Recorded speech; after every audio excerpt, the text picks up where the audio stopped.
Hello बच्चों, कैसे हैं आप सभी। आपका स्वागत है इजी स्टडी विद अक्षा में। तो बच्चों, जैसा कि आपको पता है, लास्ट टाइम हमने चैप्टर नंबर 1 कंप्लीट किया था फिज़िकल एजुकेशन का, और अब हम कंप्लीट करने जा रहे हैं अपना इस वीडियो में चैप्टर नंबर 2 ओलंपिक मूल्य और शिक्षा। बच्चों, मैं आपको बताना चाहता हूँ, मैं आपके लिए ओनली 5 क्वेश्चन लेके आया हूँ, जिसमें कि आपकी जो पूरा चैप्टर है वो समाया गया है। इसमें आपको ये नोट्स पढ़ने हैं और आपको कहीं भी जाने की ज़रूरत नहीं है। आपके लिए ये सफिशिएंट होगा एग्ज़ाम के लिए। एग्ज़ाम में इसके बाहर कहीं भी नहीं पूछा जाएगा। आई गारंटीड यू कि आप 70 में से मैक्सिमम 65 मार्क्स तो आसानी से ला सकते हैं। तो बच्चों, देर ना करते हुए स्टार्ट करते हैं। क्वेश्चन नंबर 1 हमारा ओलंपिज्म अवधारणा और ओलंपिक मूल्य, जिसमें कि हमें बताना है उत्कृष्टता, मित्रता और आदर। तो स्टार्ट करते हैं बच्चों। ओलंपिक की अवधारणा लगभग 120 साल पहले बैरन डी कोबर्टिन द्वारा पेश की गई थी। कोबर्टिन को आधुनिक ओलंपिक आंदोलन के जनक के रूप में भी जाना जाता है। ओलंपिकवाद जीवन का एक दर्शन है जो खेल को मानवता की सेवा में समर्पित करता है। यह दर्शन शरीर, इच्छा शक्ति और मन के गुणों के बीच संतुलन पर आधारित होता है। ओलंपिकवाद के माध्यम से खेल को संस्कृति और शिक्षा से जोड़ा जाता है। इसमें बताया गया है कि जो ओलंपिक की अवधारणा यानी कि ओलंपिक का जो कॉन्सेप्ट था ना, वो लगभग 120 साल पहले आया था, जो कि बैरन डी कोबर्टिन जी के द्वारा पेश किया गया था। बच्चों, इस क्वेश्चन में आपको क्या याद रखना है? सिर्फ 2 चीज़ याद रखनी है कि ओलंपिक का कॉन्सेप्ट किसने दिया था? बैरन डी कोबर्टिन जी ने दिया था। और कब आया था? 120 साल पहले आया था। इनको कोबर्टिन जी को आधुनिक ओलंपिक आंदोलन के जनक के रूप में भी जाना जाता है। ये भी आपको याद रखना है, ठीक है। आगे बढ़ते हैं। ओलंपिज्म का महत्व, इसमें फर्स्ट पॉइंट है हमारा, ओलंपिज्म दुनिया के विभिन्न समुदायों को राष्ट्रीय के बीच बेहतर संबंधों को बढ़ावा देने में मदद करता है। यानी कि जो ओलंपिज्म होता है ना, वो दुनिया के अलग अलग समुदायों और राष्ट्रों के बीच संबंधों को बेहतर बनाने में हेल्प करता है।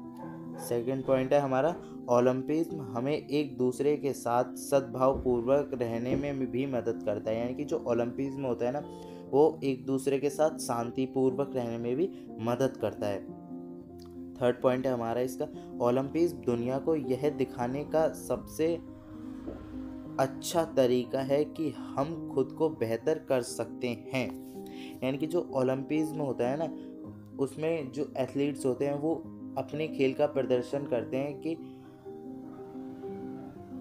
कि हम खुद बहुत बेहतर हैं, ठीक है। आगे पढ़ते हैं। नेक्स्ट पॉइंट है हमारा ओलंपिज्म की उपलब्धियां, यानी कि जब ओलंपिज्म आया तो उसको क्या क्या उपलब्धि प्राप्त हुई। फर्स्ट पॉइंट हमारा, 23 जून 1984 को अंतर्राष्ट्रीय ओलंपिक समिति की स्थापना के बाद से यह दुनिया भर में ओलंपिक्स को बहुत प्रभावी ढंग से और कुशलतापूर्वक बढ़ावा दे रहा था। यानी कि और सबसे पहले देखो, अंतर्राष्ट्रीय ओलंपिक समिति, जिसको हम IOC के नाम से भी जानते हैं, वो कब स्थापित हुई थी? 23 जून 1984। तो बच्चों, आपको ना ये डेट याद रखनी है कि अंतर्राष्ट्रीय ओलंपिक समिति कब स्थापना हुई थी? 23 जून 1984। नेक्स्ट पॉइंट है हमारा, अंतर्राष्ट्रीय ओलंपिक समिति यानी कि IOC ओलंपिक खेलों के माध्यम से ओलंपिक के मूल्यों को बढ़ावा दे रहा है। यानी कि जो IOC है ना, वो ओलंपिक खेलों के माध्यम से ना ओलंपिक के मूल्यों को भी बढ़ावा देता है। यह आधुनिक दुनिया में खेल, संस्कृति, शिक्षा और सकारात्मक मूल्यों को भी बढ़ावा दे रहा है। जो IOC है वो हमारा आधुनिक दुनिया यानी कि मॉडर्न दुनिया में भी खेल, संस्कृति, शिक्षा और सकारात्मक मूल्यों को भी बढ़ावा देता है। आगे बढ़ते हैं। नेक्स्ट पॉइंट है हमारा ओलंपिक मूल्य। इसमें हमको सिर्फ 3 चीज़ पढ़नी है, उत्कृष्टता, मित्रता और आदर। उत्कृष्टता पढ़ते हैं हम। उत्कृष्टता का अर्थ है अपने प्रयासों को लगातार बेहतर बनाने और अपने लक्ष्य को प्राप्त करने के लिए कड़ी मेहनत करना यह न केवल खेल में बल्कि जीवन के भी सभी पहलुओं पर लागू होता है। यानी कि उत्कृष्टता का सीधा अर्थ क्या है कि अपने प्रयास को लगातार बेहतर बनाना। दूसरा, अपने लक्ष्य को प्राप्त करने में कड़ी मेहनत करना। यानी कि जैसे एग्जाम्पल लेते हैं, आप 11th क्लास में हैं और आपके क्लास में एग्ज़ाम है, तो आप खूब मेहनत कर रहे हैं। आपका बस लक्ष्य क्या है, मुझे अपनी क्लास में फर्स्ट आना है। तो आप कड़ी से कड़ी मेहनत कर रहे हैं, अपने प्रयासों को बेहतर बना रहे हैं, और फिर आप अगर फर्स्ट आते हैं तो वो क्या हो जाती है, हमारी उत्कृष्टता। आगे बढ़ते हैं। मित्रता ओलंपिक खेलों का एक महत्वपूर्ण पहलू विभिन्न देशों और संस्कृतियों के लोगों के बीच दोस्ती और समझ को बढ़ावा देना है। यह एक दूसरे का सम्मान करने और एक दूसरे से सीखने का अवसर प्रदान करती है। मित्रता, इसमें क्या बताया गया है कि जैसे ओलंपिक होता है, उसमें अलग अलग कंट्री से, अलग अलग स्टेट से जो एथलीट्स आते हैं, खिलाड़ी आते हैं, तो वो क्या होती है,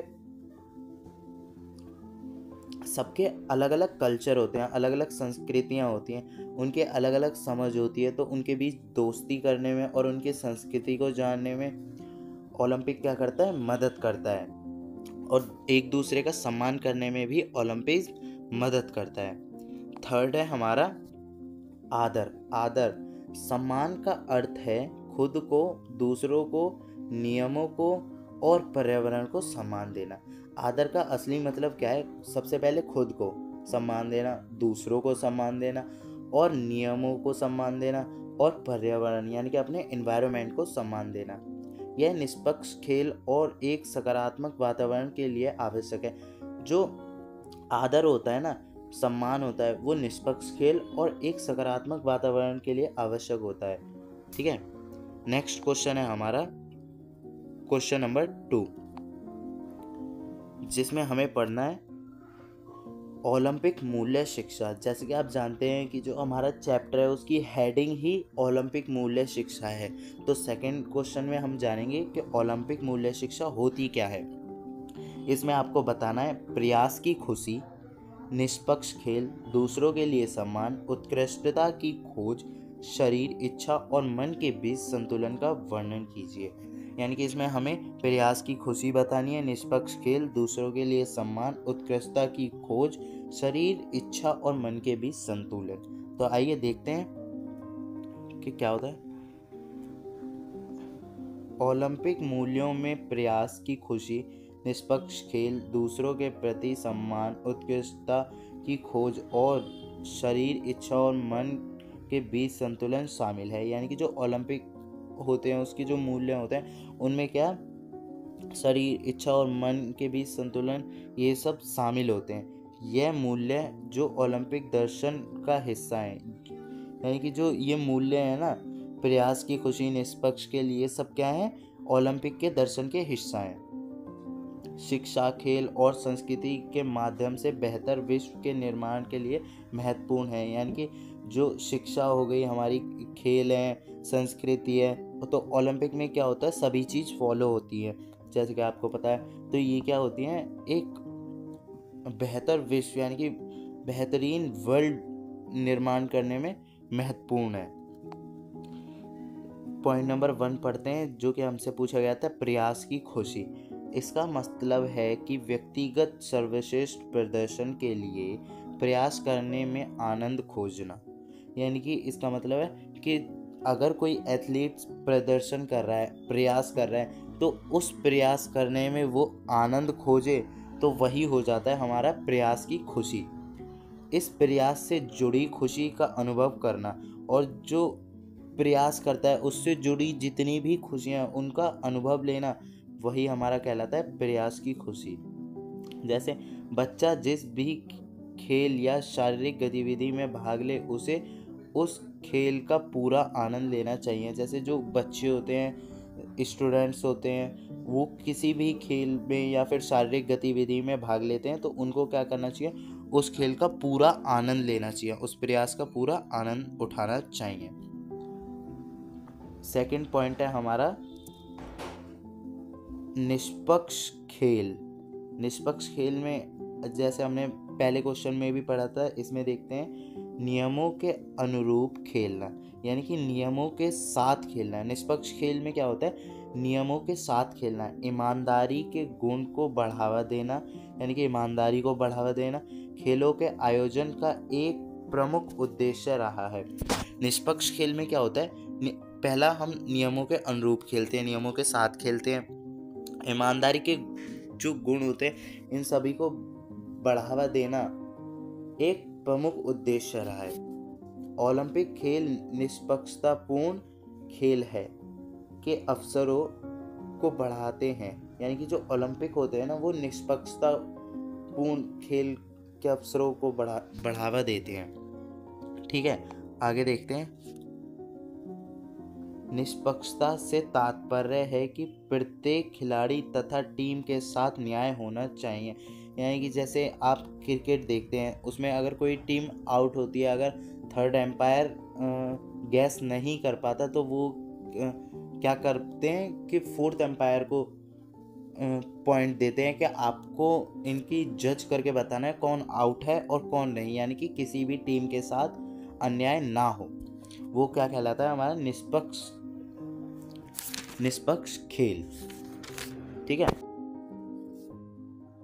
तो बच्चों नेक्स्ट पॉइंट है हमारा थर्ड पॉइंट। अभी हमने कंप्लीट करा था निष्पक्ष खेल। थर्ड पॉइंट है हमारा दूसरों के प्रति सम्मान। आज हम सभी एक ऐसी बहुसांस्कृतिक दुनिया में रहते हैं जहां विभिन्न धर्मों, संप्रदायों, जातियों इत्यादि के लोग एक साथ रहते हैं। यानी कि इसमें बताया गया है कि हम सभी क्या होते हैं, एक ऐसे बहुसंस्कृतीय दुनिया में रहते हैं, यानी कि एक ऐसी जगह रहते हैं जहाँ पर सभी प्रकार के संप्रदाय, जाति और अन्य संस्कृति के लोग उपस्थित हैं। लोग एक साथ रहते हैं। एक सभ्य और शालीन समाज में रहने के लिए यह जरूरी है कि हम लोगों की सांस्कृतिक भिन्नताओं का सम्मान करें। यानी कि इसमें बताया गया है कि हम जिस दुनिया में रहते हैं जहाँ पर अलग अलग तरह की संस्कृतियाँ हैं, संप्रदाय, जातियाँ हैं, तो हमें क्या करना चाहिए, उन सभी का सम्मान करना चाहिए। ओलंपिक खेल हमें सिखाता है कि हर प्रतियोगी का सम्मान करना चाहिए। यानी कि ओलंपिक जो होता है वो हमें सिखाता है कि हमें हर प्रतियोगी का सम्मान करना चाहिए, चाहे वह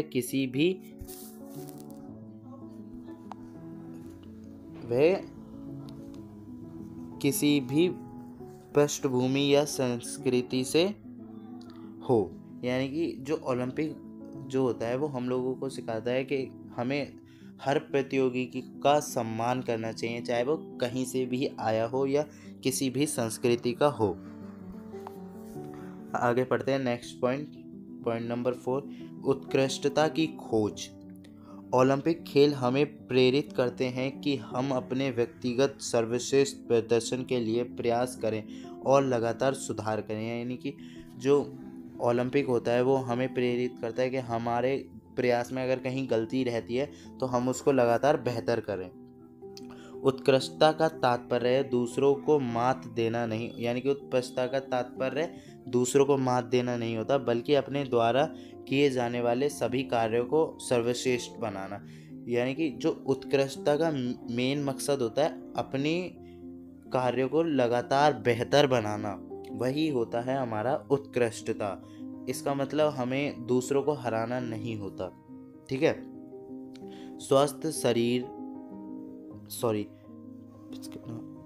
एक स्वस्थ शरीर, दिमाग और इच्छा शक्ति के संयोजन का आनंद लेना। इसमें होता है कि हमें एक स्वस्थ शरीर और दिमाग और इच्छा शक्ति को संयोजन करना, इसका आनंद लेना। ठीक है, आगे बढ़ते हैं, ये समझ आए। 5th पॉइंट है हमारा शरीर, इच्छा और मन के बीच जीवन में संतुलन। यानी कि शरीर, इच्छा और मन के बीच हमें कैसे संतुलन बनाकर रखना चाहिए।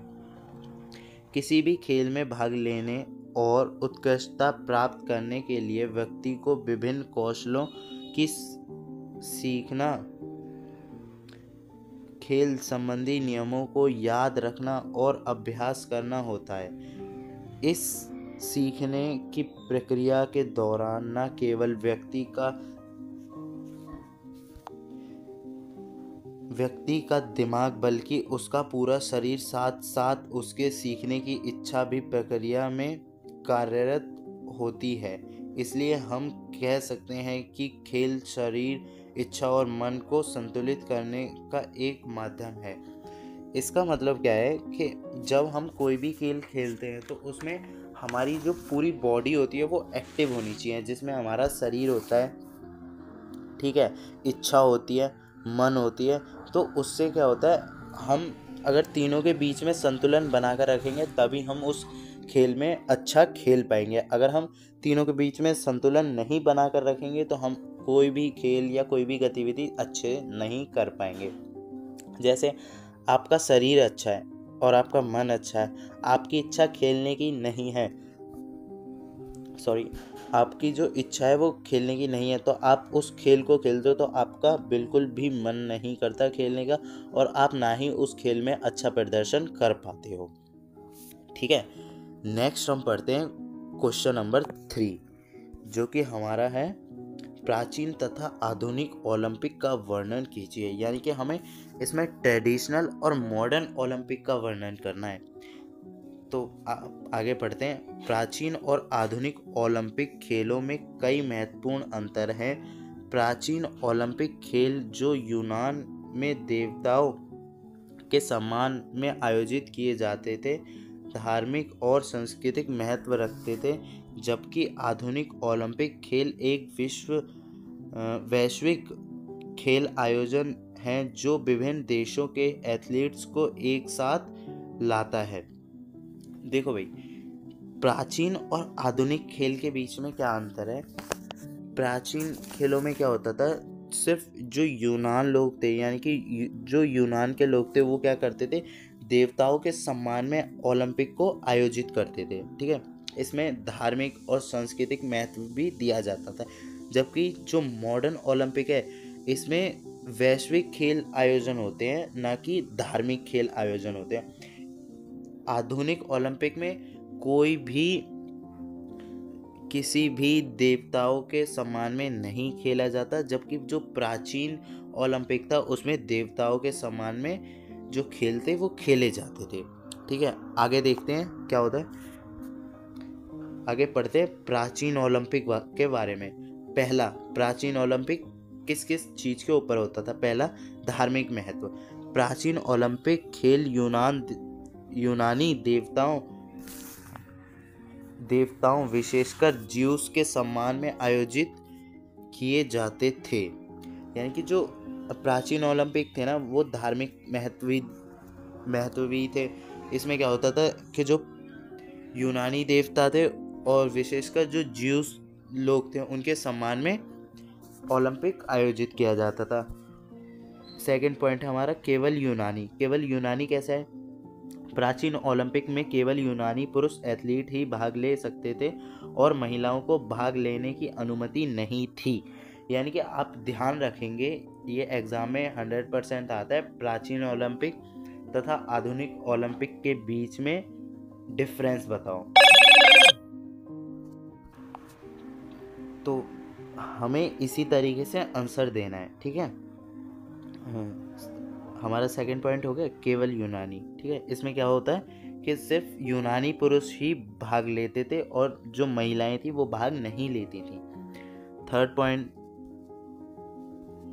पॉइंट है हमारा एकल दिवसीय आयोजन।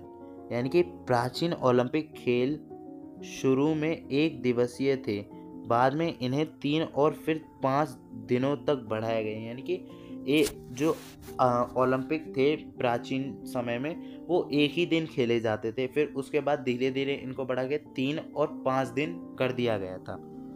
आगे पढ़ते हैं। कुछ खेल, यानी कि प्राचीन ओलंपिक में कौन कौन से खेल होते थे। प्राचीन ओलंपिक में दौड़, लंबी कूद, भाला फेंक, डिस्कस थ्रो, मुक्केबाजी, कुश्ती और घुड़सवारी जैसे खेल शामिल थे। यानी कि जो प्राचीन खेल थे, प्राचीन ओलंपिक था, उसमें ये सब खेल जो थे वो क्या थे, शामिल थे। 5वां पॉइंट है हमारा ओलंपिक। यह खेल यूनान के ओलंपिक नामक स्थान पर आयोजित किया जाता था। यानी कि जो यूनान था उसमें एक ओलंपिया जगह है जहाँ पर ओलंपिक खेल आयोजित किए जाते थे। नेक्स्ट पढ़ते हैं हम आधुनिक ओलंपिक।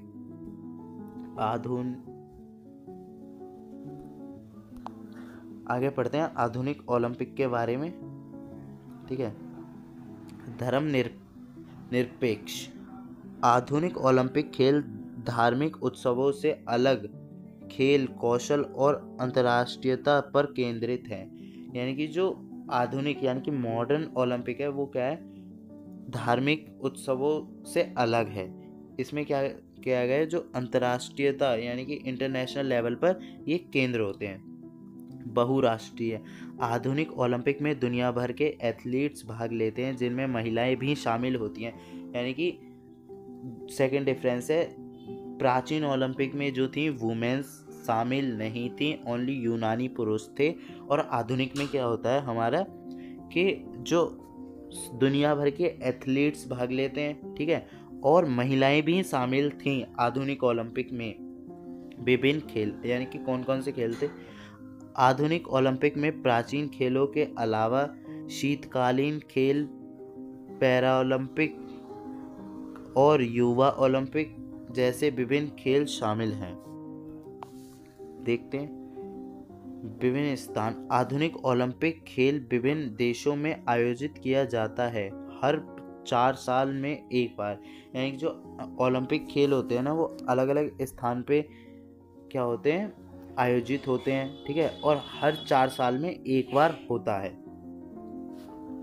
नेक्स्ट है हमारा अंतर्राष्ट्रीय महत्व। आधुनिक ओलंपिक एक वैश्विक आयोजन है जो विभिन्न देशों के बीच दोस्ती और समझ को बढ़ावा देता है। यानी कि जो हमारा अंतर्राष्ट्रीय महत्व है इसमें क्या बताया कि जो अंतर्राष्ट्रीय महत्व में क्या बताया गया है, जो आधुनिक ओलंपिक है वो एक वैश्विक आयोजन है। यानी कि ये पूरे विश्व भर में आयोजित होते हैं और इसमें अलग अलग देशों के बीच दोस्ती और समझ को बढ़ावा देने में प्रयास करती है। तो गाइस नेक्स्ट जो 2 क्वेश्चन है वो हम अगली वीडियो में कंप्लीट करेंगे। तो आपको वीडियो अच्छी लगी तो लाइक करें, शेयर करें एंड कमेंट करना ना भूलें। अगर आप वीडियो पर नए हैं तो चैनल को सब्सक्राइब करना ना भूलें। Thank you for watching.